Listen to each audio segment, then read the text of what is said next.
ദൈവനാമം മഹത്വപ്പെടുമാറാകട്ടെ. ഇന്ന് വിശ്വാസത്തെക്കുറിച്ചാണ് നമ്മൾ സംസാരിക്കുന്നത്. പല കാര്യങ്ങൾക്കും നമ്മൾ കർത്താവിനോട് അപേക്ഷിക്കും.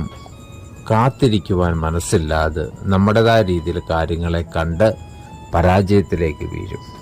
ഇവിടെ ദൈവത്തിൻ്റെ വചനം യാക്കോബ് ശ്ലീഹായുടെ 1-ാം അധ്യായത്തിൻ്റെ 5-6 വാക്യങ്ങളിൽ സ്പഷ്ടമായിട്ട് പറയുന്നുണ്ട്. നിങ്ങളിൽ ഒരുത്തന് ജ്ഞാനം കുറവാകുന്നുവെങ്കിൽ എല്ലാവർക്കും ഔദാര്യമായി കൊടുക്കുന്ന ദൈവത്തോട് യാചിക്കട്ടെ, അവനത് ലഭിക്കും. പക്ഷെ നമ്മൾ യാചിക്കുമ്പോൾ സംശയിക്കാതെ വിശ്വാസത്തോടു കൂടി വേണം യാചിക്കുവാൻ.